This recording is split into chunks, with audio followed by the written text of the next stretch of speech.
தேவையான அளவு எண்ணெய் ஊற்றிப்போம். காஞ்ச ஒன்று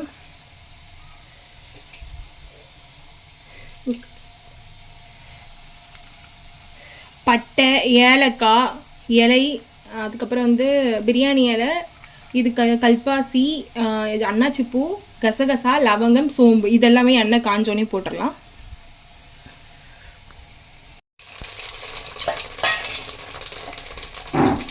தீதாபர்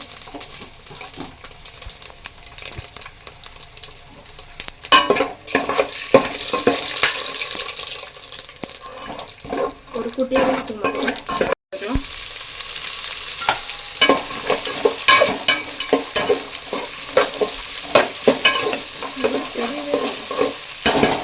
இஞ்சி பூண்டு பேஸ்ட் தேவையான அளவு கலந்து ஊற்றிக்கலாம். இஞ்சி பூண்டு பேஸ்ட் போட்டோன்னே எப்பவுமே கொஞ்சம் தண்ணி ஊற்றிக்கோங்க. அப்போ வந்து அடி பிடிக்காம இருக்கும் நமக்கு. அது ஒரு நல்ல டிப்ஸ் இது.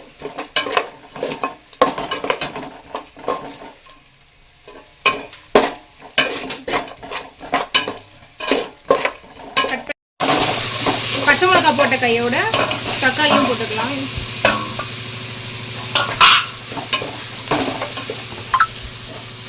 இப்படி வந்து புதினா போட்டுக்கலாம். புதினா போட்டு நல்லா கலந்து விட்டுக்கலாம்.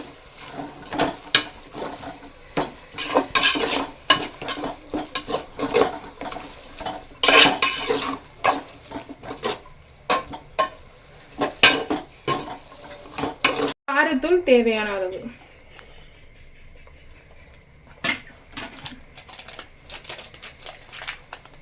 பிரியாணி மசாலா ஒரு 2 ஸ்பூன் போட்டுக்கிறேன்.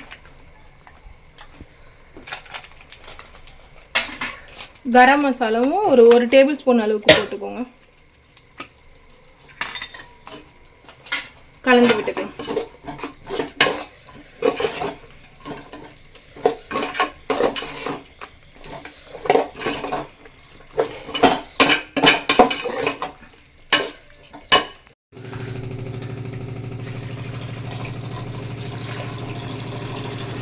தூக்கி ஊற்று.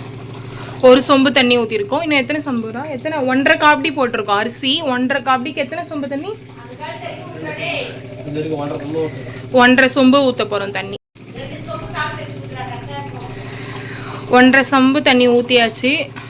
ஊற்றிட்டு கலந்து விட்டுக்கலாம்.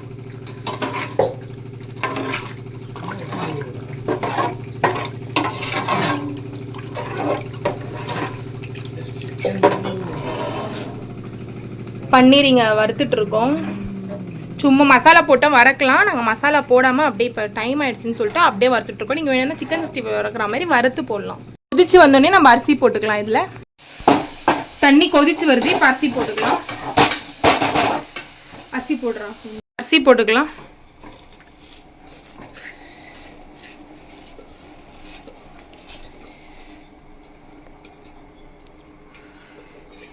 வலிச்சு போடுப்பேன்.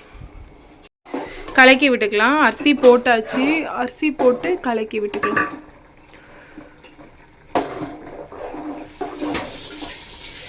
சாப்பாடு நல்லா கொதிச்சு வருது.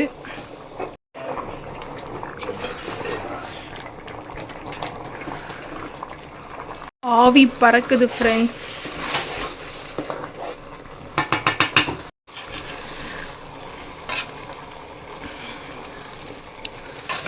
கலந்து விட்டுக்கலாம் பன்னீர் போட்டு.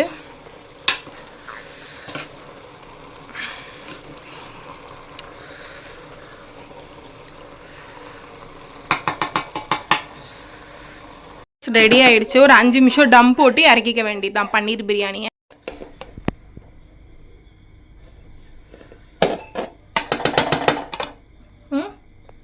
நம்ம வீட்டில் பன்னீர் பிரியாணி செஞ்சாச்சு. பன்னீர் பிரியாணி ரெடி.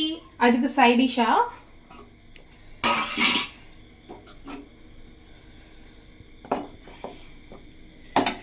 பன்னீர் கிரேவி பண்ணியிருக்கோம். பிரியாணி, பன்னீர் கிரேவி, தொட்டுக்க தயிர் பச்சடி எல்லாமே ரெடி.